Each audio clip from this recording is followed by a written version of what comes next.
Jessica Zweig. Alli Webb. What a journey we've been on together. We really have, babe. Back to when we met, which was... Yeah. How many years ago? You said it was in the pandemic. 2020, 2021. I was working with Scout, who was helping me with my podcast at the time, which was called Simply Be. Yes. And she was getting me on shows. Yeah. And I got on your show. No, you came on my show first. Yes.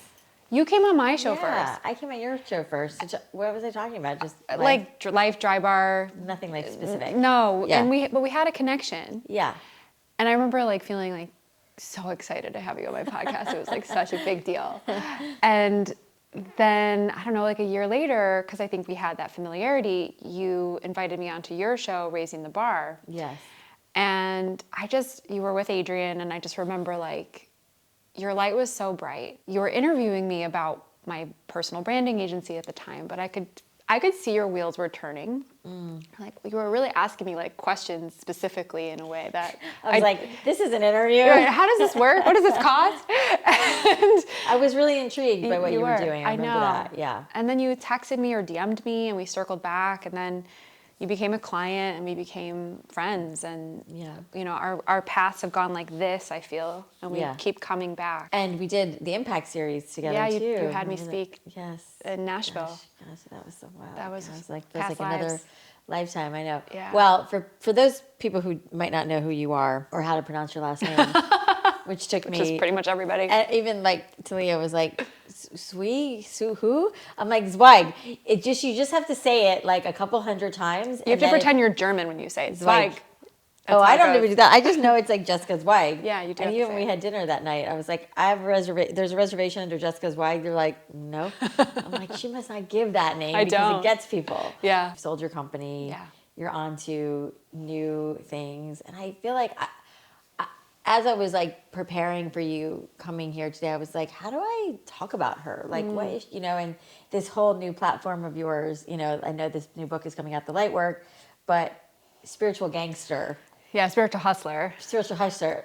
Gangster's because that's a retail brand that a lot of people shop from. That's so funny. I really want to know the whole journey and how you got there. And obviously the podcast is called The Messy Truth. So the messier, the better. Here we go. And I know that you love that too. But I'm curious, I feel a lot of the videos you've been putting out lately about this the one about being a rich woman and that stuff. I'm guys, she's putting out good shit lately, man. Thank you. It's where is this all coming from? How did we get here? Oh, well, let's get messy. I'll tell you the whole truth. Yes. So, you met me, you kind of met me at what I would call the peak of the Simply Be chapter, which every peak, there's an up and there's a down. Yeah. And I had really become so successful with that business so fast. And it was so addicting and so validating. And it was fun, but it was also coming from this place of wanting to prove myself and really wanting to make money to survive. Yeah. Coming from this place of survival. Because I had bottomed out in my early 30s and gone completely broke. So when I started Simply Be and it hit multi-7 figures in revenue and I grew this huge team and I got a 6-figure book deal and I did all of these I won all these awards, it just was oh wow, I'm successful, I'm validated, I'm safe now. And it was this outsourced sense of safety and validation. It's so crazy. The messy truth is we're trying to get to that place of feeling the outside validation and we've done something really great. Yeah. Created jobs and created all this stuff, and then you look around one day and you're shit, this isn't it. Yeah, it is not it. Yeah. Because I am fucking miserable. Yeah. If you don't mind me asking, how old are you? 42. Yeah, I mean, I just turned 49, and there was this I think when we're in our 30s, we're I've got to do this. And I see it all the time now with founders and entrepreneurs who are building brands now. And they're so hungry for it. And you can't deny them that. And it's just it's a rite of passage almost. Totally. But then you get to it and you're oh shit, this isn't. It's not what it's really all about. No, exactly. And it's you can't. You got to just go through it. You have to go through it. You Yeah. have to go through it. Yeah. You can't go around it. Yeah. It's where we find our light in the dark. Yeah. And so there's a come down as you realize that, right? Mm-hmm. And you are exhausted and you're bitter and you're out of alignment and you're resentful and you're rageful. Like I was in that place very much sort of behind the scenes in the last like year and a half, 2 years running the company. And were you sharing that with your husband at the time or with anybody? yeah, my husband saw it. I was the bitchiest, rageful to him. Like version of yourself. Yeah. He got the brunt of that, unfortunately. And my friends knew, my therapist knew, but I was sort of like still painting this picture. Living like a separate life. Yeah, like it was not in alignment. Yeah. I had this idea to write this second book in the midst of it all anyway, because I'm a creative, I'm a writer, I am very spiritual. It's always been the core part of my identity. Yeah. But I played with it for like a year. I had to put it down because I was still running the business. Like my first book blew up the business, doubled the revenue, doubled the team, doubled the hours, doubled the exposure, doubled the Amazing. run rate of it all. And then I crashed in 22 and I hit full burnout. Like not the burnout. People are like, oh, I'm burnt out. Like people talk about burnout, I think loosely. Mm-hmm. There's a difference between feeling tired and feeling like you are going to die. Mm-hmm. I know. And that's where I was. Yeah. And so I had no choice but to start to heal that. What was the first, like, because there's an unraveling, Yes, right? there is an unraveling. So what did that like look like? Well, I've been living in Chicago. Right. And Brian and I, my husband and I. It's funny, now I think of you as Nashville. Yeah. But that's right. It's you're been in like Chicago. 2-3 years, and we've been coming back and forth. And we had found this Airbnb that we wanted to rent for the winter. This was in the winter of 22, January. Yeah. And I had been in Chicago most of my life. I was just talking about this with your assistant, like this density, this like concrete, like energy. Yeah. It fucks you up, and we're not conscious I remember when you told me you lived in Chicago. I'm like, how do you live in Chicago? Yeah, no, it's like, I mean, I lived in New York City for years, but I was like in my 20s. I think that's when you're supposed to live in New York. Right, and I was feeling that like shift, but I couldn't even articulate it. Yeah, you know, it's just so you're so in it. It's like a fish swimming in water. You don't even see it. Yeah. And so nothing wrong. Nothing wrong. Nothing wrong with Chicago. No, it's just go there in the summer. Sweet home Chicago. Yeah, but it just had run its course for me. Yeah. So to answer your question about the unraveling, we get down to this Airbnb on like 10 acres of land. And I could feel my body just release. Yeah. But in the releasing came up so much sadness. Mm-hmm. And I was crying every day, and I like couldn't shower, and I didn't have any motivation to leave the house, but I just kept telling myself, I'm just really tired. And then I had a very pivotal session with my therapist, who I was seeing pretty regularly. Mm-hmm. And I was in one particular session in January of 22. She's like, you're depressed, and I'm going to diagnose you, and I'm going to recommend you to a psychiatrist so you can get on medication. And I had never tried medication in my life, and totally open to it. I think medication saves people's lives. Mm-hmm. And I ended up going the holistic route, and I did a 2-week ketamine treatment, which is like a psychedelic. I did it too. Yeah, it's amazing. Yeah, I was going to say, it sounds like you fell into a depression. I did. My experience, and I've gone through 2 pretty big depressions myself, same thing. Didn't want to cry all the time. Mm-hmm. Didn't want to get out of bed. Had no motivation. Right. I mean, those are like the telltale signs, right?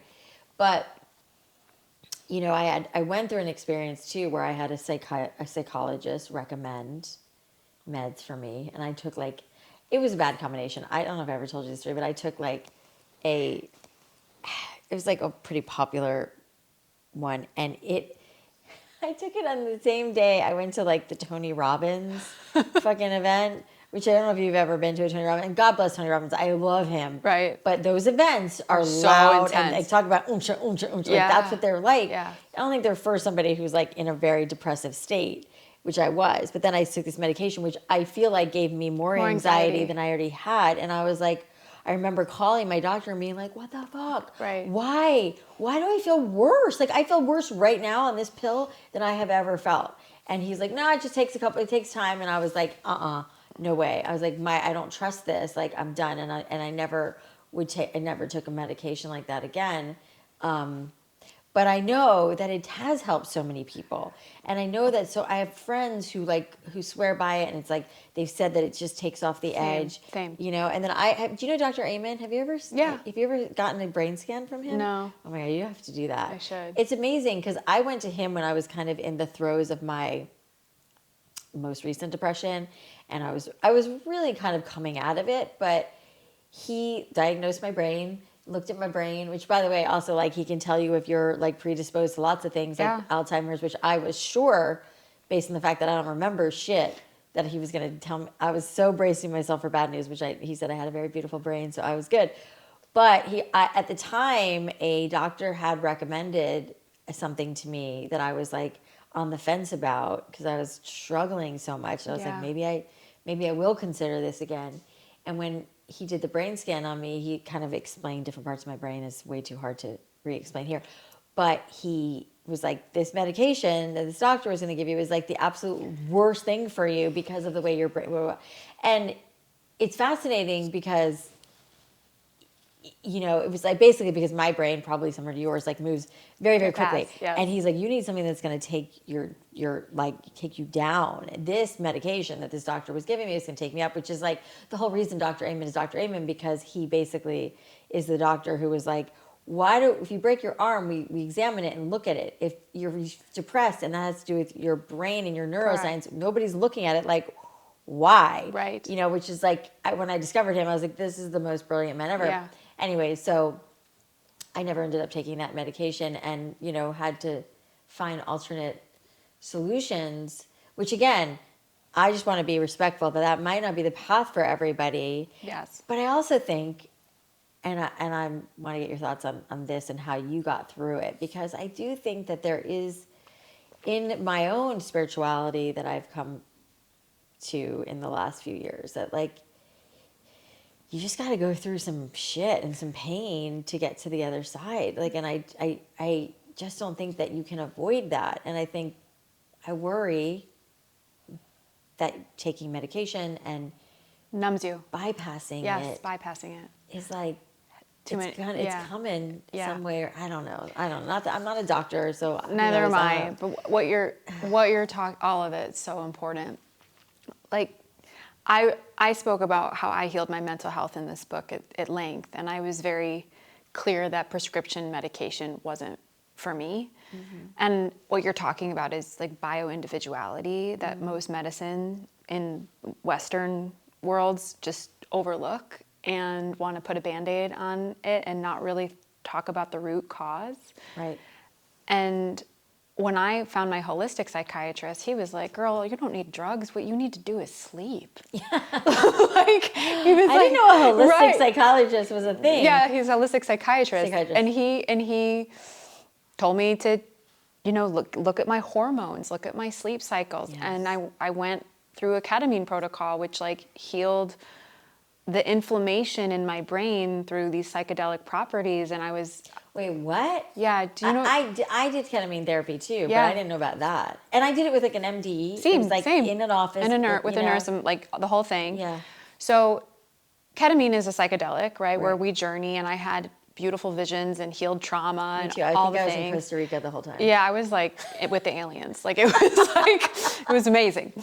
But what my doctor explained to me about ketamine, which stayed with me, which is fascinating, is that when we're depressed, and again, I'm not a doctor, but when we're depressed, our brain is experiencing technically inflammation. Like we're not able to release free radicals because of the stress and the pressure that's building, and that the left and right brain hemisphere of your brain stops talking to each other, so we become muted and dark and not functional.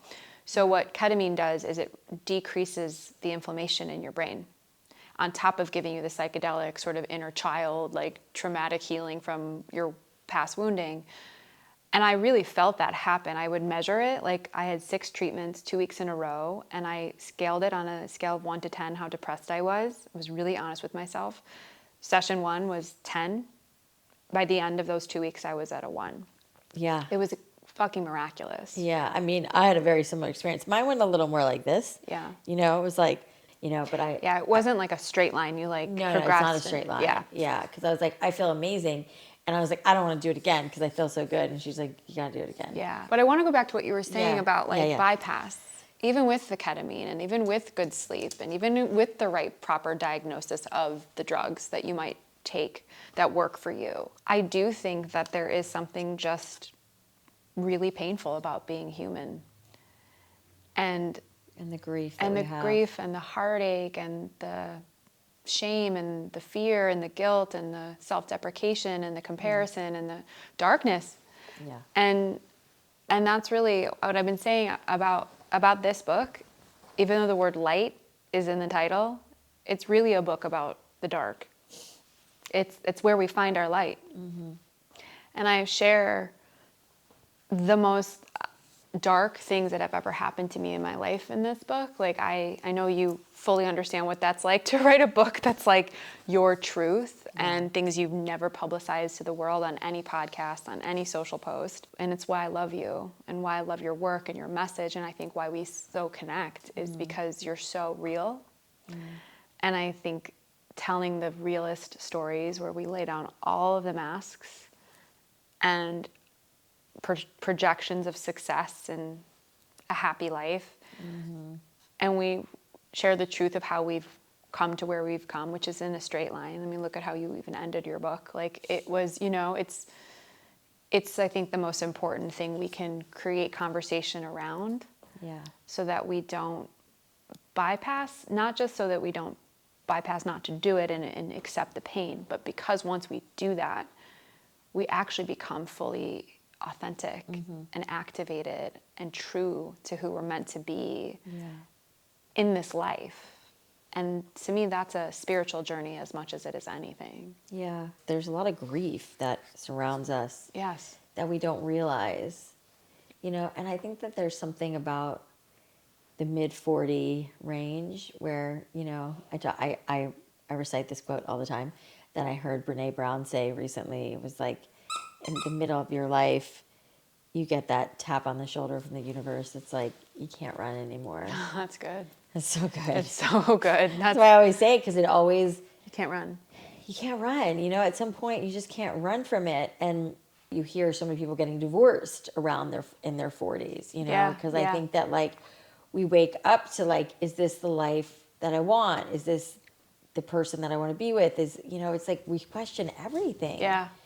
And I think that, like, what you said too is like what you're doing, what I've done is like by laying it all out there and being, someone who's respected in a leadership capacity and saying, hey, yeah, I don't have it all I'm together. Raising some red flags here of like what's happening versus this like bullshit veneer. Yeah, projection of perfection. You're saying things in this book that you haven't said before, and that's what everyone asks me. Like, why are you talking about all? Like, you don't have to talk about all this stuff. Totally. We have matching rings. Yeah, of course. Isn't this the greatest thing ever? I'm obsessed. That rules my life. I love it. Let's get Aura to sponsor Seriously. This podcast. I mean, it's the coolest thing. It's the best. I cannot live without it. I love it. I like miss it if it's not on my finger. I know, me too. Okay, sorry. So what compelled me to put it all out there? Yeah. A few things. I built this brand, my own personal brand, if you will, on this like business message of marketing and branding and being that girl. And I knew I wanted to write another book. You were really good at. Thank you. And I didn't want to write another book about business. Like so much of who I've become as a successful entrepreneur has to do with everything else that I've worked on, my family relationships, my female friendships, my confidence in my own skin and my healing my body dysmorphia, having clear relationships with romantic partners. Like I'm not an expert or perfect at any of it, but I'm like, it's your experience. This is my experience and I don't really want to stay one-noted. There's more that I have to say. I like to say that ketamine healed my depression, full stop. But it did not heal my habits. And it wasn't until like 7 months later that I really found myself on my knees, burned out again. When you say habits, like what habits? Addiction to work, addiction to approval, addiction to money, the hustle, the toxic hustle, which is why I named my podcast The Spiritual Hustle, because I was coming from this vibration of fear, and I was unconscious to it, and scarcity and survival. Yeah. And a long story short, I went to Egypt at the end of 22 on a 2-week spiritual pilgrimage, which I talk about extensively in my book. And in that 2-week period, I died. Like, I had a full-on death in one of the temples. Lightning struck my body. I started shaking. I started hearing voices. The next couple of days, I literally felt like pieces of me were falling off, and I was stepping into this really raw, authentic, and I'm like, I wrote a book about authenticity. That's like my main message. I had never felt more authentic than those like few days in Egypt. Yeah, it's beautiful. And I came back and I'm like, I want to share this with the world. Like, this is what my message of this book is really about, is culminating all of the things I've learned in being an entrepreneur, going through burnout, unhooking from what I would consider to be the toxic masculine matrix, finding my light through my dark stories. I got a lot of wisdom in Egypt about the feminine, you know, what it means to be a piece of the goddess, how we've just so got it backwards. We've completely forgotten that part of ourselves. It's been written out.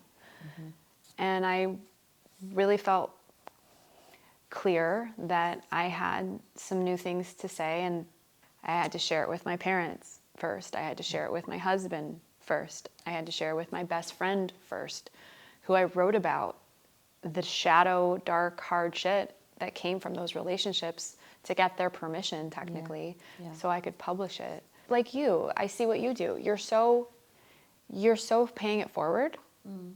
Trying. You are. I love that about you. It's one of my favorite things about you. You've had this great success. You've built this insane business brand, and yet you really want the future generation of female entrepreneurs to like rise and do it right and do it differently and take your hard, shadowy lessons and impart it into the future. And that's the whole back section of my book is called Future Light. You know, it's like we've been lucky enough to have this platform. We have the attention of some people. Like, let's impart something good. Next. Yeah, and, what and comes next. And all of that. And every now and again, I'll go back and listen to sections of my book, which is kind of weird, but also kind of like, oh, right. There's so much stuff that I say in my book that I'm like, oh yeah. You know, it's like, oh, I forgot, you know? And it is really interesting how helpful it is. I think I told you my brother and I are working on starting a new hairline. One of the things that was really challenging with my relationship with my brother and Dry Bar in its original like incarnation was that my brother was living in Orange County and I was in LA, and we've had some calls where he's like made a joke about having an office in Orange County, and it was so like alarming to me that I just yesterday I said to him, hey, listen, I just want to be clear, like I'm excited to do this, but like I am not driving to Orange County. Like that felt like it took years off my life, and I've worked too hard, and like I cannot do that drive. Like it gives me anxiety even thinking about the 2.5 hours there and the 2.5 hours back. And I know you live there, and I know that there's maybe some people that we're going to hire live there, but I cannot. And I want to be clear. We can't have an office in Orange County, not one that I'm going to go to. Yeah. You know, and he was great about it. He's like, no, I totally get it. He's like, we probably won't even have an office because we'll be virtual, and like, you know, and who knows what's going to happen. But I was like, it's not something I would have done 10 years ago, 5 years ago, you know, like stood up to my business partner and said, listen, true boundary. Yeah. Like this is a non-negotiable for me, and I'm not going to blow things up and whatever, but I got to tell you, I can't do that. Yeah. Like I'm too old to be driving, you know? So I think that it just hit me because it's like, these are the lessons. This is how it comes out of like the burnout, and, you know, with what you experience, what I experience is because and to what you learned in Egypt, it's like we didn't feel empowered enough in our own, you know, our own conviction, our own like sovereignty to say, hey, no, Yes. I'm not going to do that, because we were in the hustle mode. Correct. You know, so it's just interesting how it comes out in different ways. And I hadn't even thought about that moment, but I remember like it coming to me and crystallizing, like I have to say something, and I have to say it now before we're too far down the road and there's just like some unspoken expectation. Like, I'm not doing that, you know? And how good did you feel in that moment? Amazing. And it was amazing that he also was like, 100%, I get it. You know, I was like, we've had this, I've drawn this line in the sand. You know, I know, it's been said, and we're good. And it was like, Yes. You mentioned one of my favorite words ever, which is sovereignty. Yeah, it's such a good word. It's my favorite word. I write about it extensively in my book. Yeah. I didn't even know what the word was until like a year ago, Yeah, by the way. no, it's coming That on. and vulnerability are new words in my vocabulary. But that's why we write the books, Alli, Yeah. you know? That's why we share the content. Like, this is now coming online for people. Yeah. And if you post one thing on social, or someone picks up your book or my book, and they feel empowered to call back their power, then like my work here is done. That's why I wrote the book. This is why I felt like I had to be this honest and vulnerable, to not as a master teacher, but as a student myself. 100%. And we're all in this together. And I think women especially people please. They feel guilty. They get, you know, imposter syndrome. We are up against a lot, I think, in our own unique way as women when it comes to advocating for ourselves, drawing those boundaries, knowing our own value and worth. Yeah. And there's so many people talking about it now. Yeah, like I just want to cut to the chase with people, and I think that's what men have always done. Yeah. You know, it's like, how much are you making? How much are what's your company doing? What's revenue? What are you looking to sell it for? Like, money conversations are fascinating to me. I'm like, men talk about this shit so openly all the time. Yeah. And like women don't. And so I always am trying, and women are always like, they don't want to say anything. I'm like, why? That's why I like talking about money as much as I do.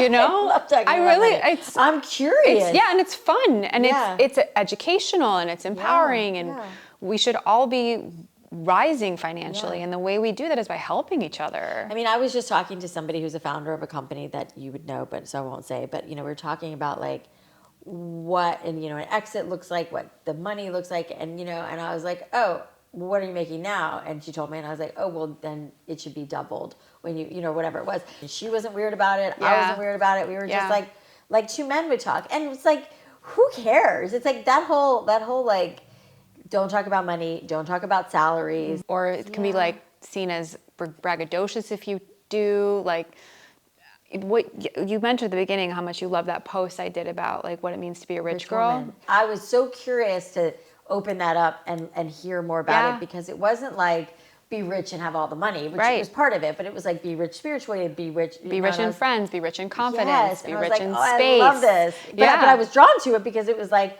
we all are. Like, 'cause why do we deny that we all want to have and make money and live a certain life? It's a program. In this, it's a program. I hate it. Me too. From our parents and their parents, like this generational, frankly, trauma of like survival. I mean, that's how the human species evolved, was through survival. But we're not living in huts anymore, being chased by wild animals. We're living in an incredible time to be alive, frankly. Yeah. And I love that there's two sides of this coin that I feel so strongly about. What we're saying about talk about money, be proud to have money, want to make money, let other women know what you're making and share what you're making, and let's all figure out how to make more money together. Yeah. But that's not the whole game. The game is to remember that we don't have to kill ourselves to make money, that we can be in our feminine energy, and the more grateful and appreciative and, in fact, trusting we are that money is coming to us and that we're deserving of it, and that we love and honor what we already have, and really make that a practice. Yeah. I think that's when we really become these sovereign, financial, feminine leaders that are wholly embodied and integrated, versus trying to play a man's game, because we're not men. But we can take a page from the ease in which they allow money to be a part of their life and talk about it with such effortless and ease without shaming ourselves. Yeah. But remembering that our gifts as women is to be receptive, to magnetize, to allow things to come to us, versus like chasing it Yeah. and hustling for it. And it's a daily practice. Let me tell you, it's not something that I've mastered, but when I unhooked from it, came back from Egypt, decided to sell my business, I started, oh, honey, hi. Sorry. It's okay. Dogs are I told you, they all get a pass. He's very inappropriate. What are you doing? What is his stance? Wants to talk about money, too. Oh, look at his legs. You're so cute. I love you. He doesn't have boundaries. It's okay. Dogs don't need to have, we do, but they're fine. I started experimenting with making things that like lit me up. Like I started hosting retreats. I started like offering coaching on the side. And the money and the opportunities and the right aligned women came in so effortlessly. And I started making more money doing that than I was even running my agency. Yeah. And then I got the opportunity to get bought. This strategic buyer knocked on my door like in the midst of all of this. I was like, wow, this is divine. And I think I'm going to release my company and go off and start doing more what's true in my soul. Yeah. And What a gift. And it's so much fun. And it's so effortless. And I feel like I'm truly making a difference in the lives of women. And I want to teach women business and branding and all that, but I want to teach them this too. This was an unlock for me, that we can really thrive in financial abundance without needing to kill ourselves for it. Like you don't have, it's like work smarter, not harder, you know, and like dispelling this culture of, oh my God, I'm so tired and I work so hard, like it's a fucking trophy. Yes. You know, and I'm like, I don't want to work that hard.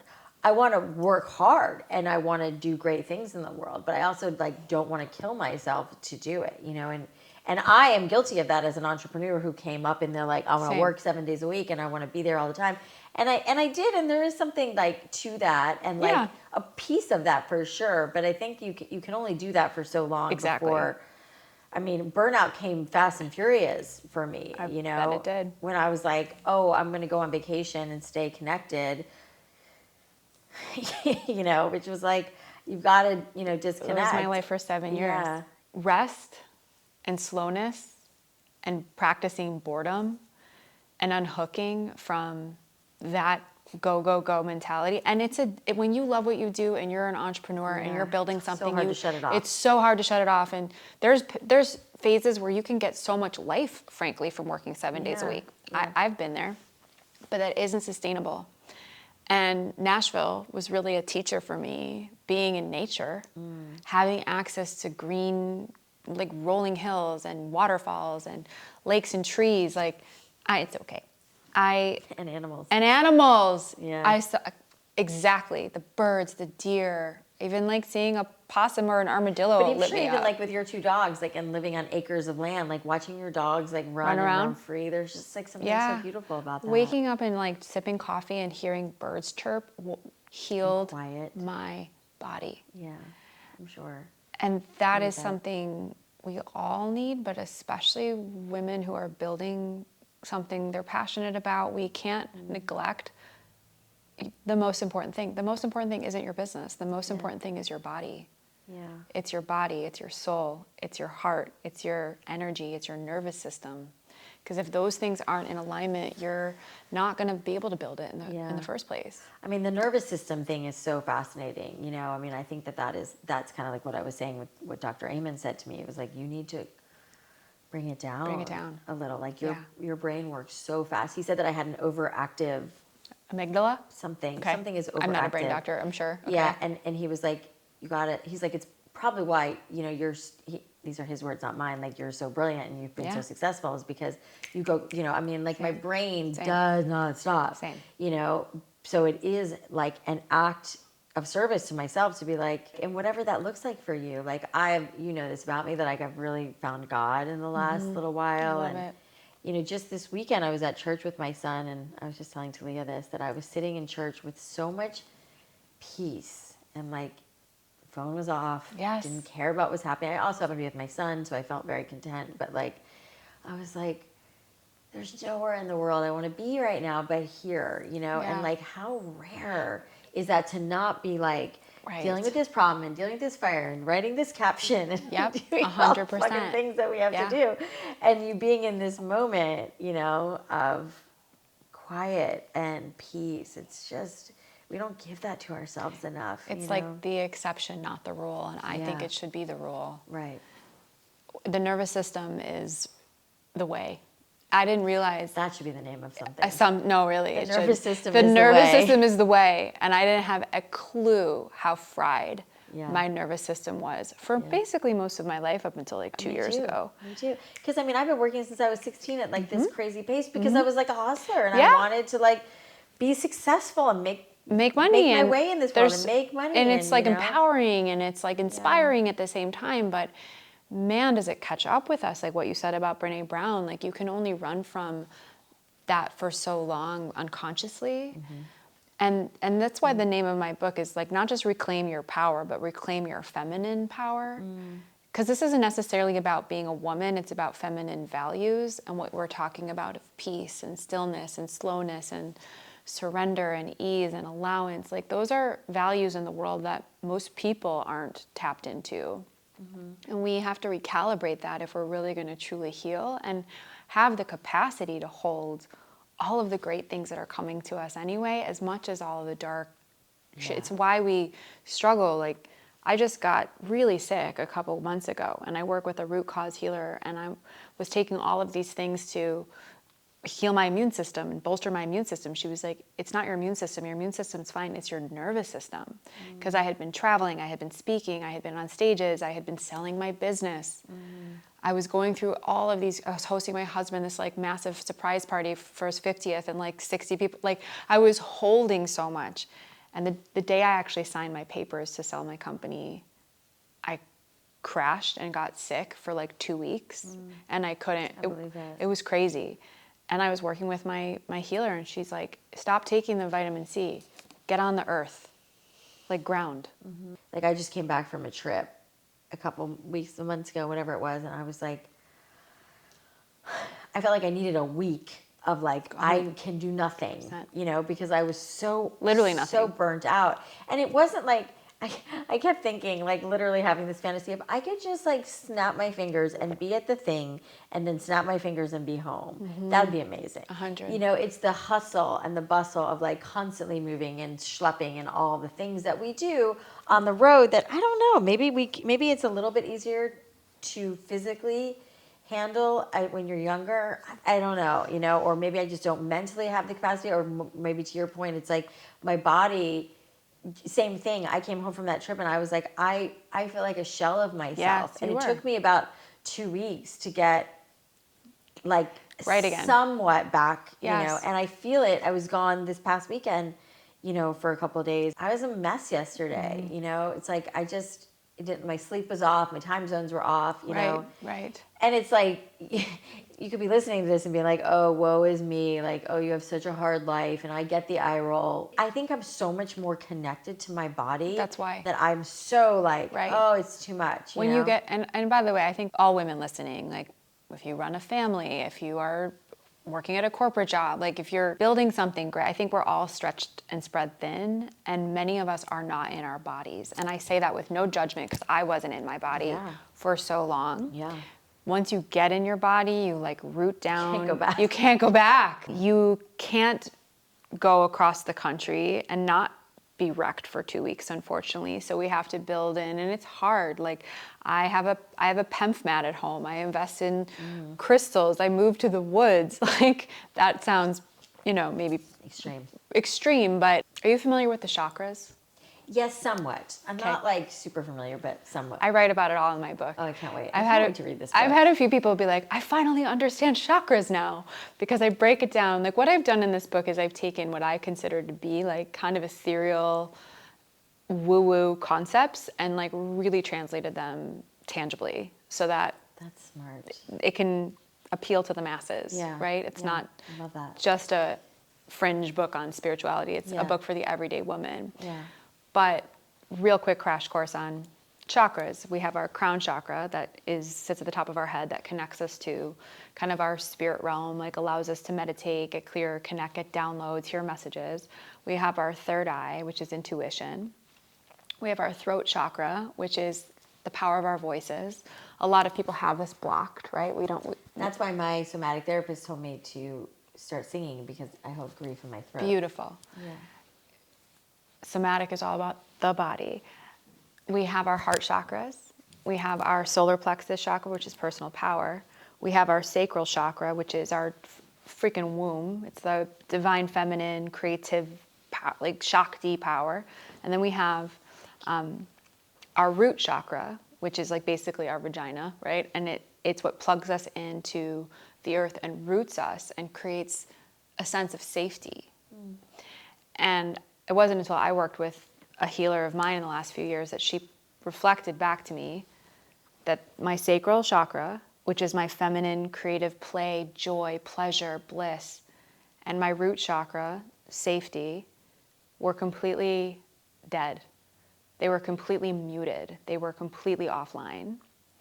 How did she know that? She's a healer, and she read my body, and she was also looking at my life. Yeah. Right? Like, I was miserable. I had no joy. I had no pleasure, no space for fun. I mean, were you, and if this is too personal, but like, did you not want to have sex with your husband? Yep, Like, that was cut off. Yeah.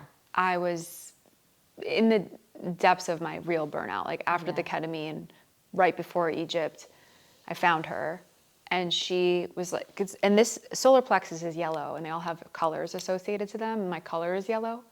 Solar plex is personal power, how we manifest. Our hearts are obviously how we create connection and love. Our voices are where we express our truth. Our third eye is where we're intuitive about what's going on in the world. And this is a crash course. And then our crown chakras are how we connect. And after talking to her, I was like, well, from here on up, I'm like killing it. I have a ton of personal power, and I'm very much in my heart, and I use my voice for a living, and I'm pretty intuitive, and I'm super spiritual. But I wasn't in my body. I was leaving my body all the time. Yeah. And that was creating so much dis-ease. Yeah. And so once you get into your body, and these two chakras came online, everything changed. I finally healed. And it's not to say it's been a straight line since then. But that was... Do you think it was just like the awareness? It was the awareness, it was the practice. I started doing a lot of things, actually. They're kind of woo-woo, Alli, but I'll tell you. I started primal growling, like really tapping into that fire, the rage, just releasing it all. I started ecstatic dancing, I found this dope ecstatic dance class that happened every other weekend in Nashville. I went every other weekend and danced like an idiot, like full stop, just with a bunch of other random people. It was amazing, so liberating. Yeah. I started really, truly connecting to nature. I would go on quiet walks by myself on a regular basis and feel my connection to the earth. Yeah. I practiced yoni steaming. Have you ever heard of it? It was like where you steam your vagina? vagina? You steam your vagina. Yeah. To just help kind of, it actually helps if you have cramps, POS. I know, I've done it before. Yeah, helps with orgasms, helps release periods that are stagnant. Start doing it it's amazing. I use this brand called kataralove.com. You can go there and they have everything you need. Yeah, and there's a woman here in LA who has a company which is escaping me. I'm so sorry. And she set me up with all that stuff. I think I kind of lost it in the move, but same thing. It's amazing. Yeah. I started, playing with like light language, just really channeling like from higher aspects while I was grounding to just get me into my body, because I'm so cool hanging up with, like I said, the aliens. Like I write about what I believe about them in this book, but you can't check out, we can't check out of our life. We can't check out of the pain. We can't check out of this fucking planet. We have to be here in this human experience, root down. And the way that we do that, the bridge is the body. Your book is releasing on August 6th. August 6th, so I don't know when this is going to air, but it may be out, it may not. You're doing these retreats now as well? Yes. I was reading about that. Thanks for asking. Yeah. Yes, I'm hosting my next one in January of 2025. It's called Claim Your Light. Yeah. So claiming your light is an active process of building your business, your brand, knowing your value, knowing your worth, how to lead. It's a very comprehensive deep dive into kind of all the things that I do professionally to support women entrepreneurs. But it's in this container of sisterhood and other women who are claiming their light as well. Yeah. And we host them in very activated spiritual places. So the last few were in Nashville, which I believe is very spiritual, Santa Fe, and this one's in Riviera Maya at this 6-star resort called Ontario. They're white glove, like beyond luxury. Every little detail is taken care host of. these with you. They're amazing. I mean, I want to go, but I want to do it with you. We need to co-create something. I know. I feel like that as we're sitting here talking, and this idea of maybe born here, like, I feel like we should be doing something like that. We should, yeah. There's two, because I feel like you and I are so about bringing women together in community and pouring into them. Yes. The retreats that I've done, and I can really credit a lot of my team too. I have an amazing producer, an amazing assistant, but they're like flawless. And what I love is that these women come in and they don't have to do anything. They just get to be poured into. Yeah, it's amazing. It's the best feeling. And so if someone is interested in that, they can just go to my website. Your insider. Yeah, my Instagram, my website, jessicazweig.com/retreat. And Zweig. Zweig, yeah. Zweig. Yeah. Awesome. My last question I ask everybody is it's always such a loaded question. What do you think is the key to a happy life? Woo, Alli, that's good. What is the key to a happy life? Besides the Dusty. I would say what's coming to me is, I think happiness is a fleeting emotion. I think joy is really the game, and joy is a choice. Joy is an active practice, a commitment. And I think that we forget that joy is our birthright, but I'm going to get a little woo on this. Like, we come into this human life forgetting that. Like, it's truly an amnesia trip here on this planet. And in order to remember that truth, we have to go through the pain.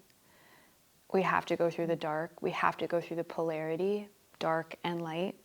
And that's really where our multidimensional truth is found. And that joy is the way.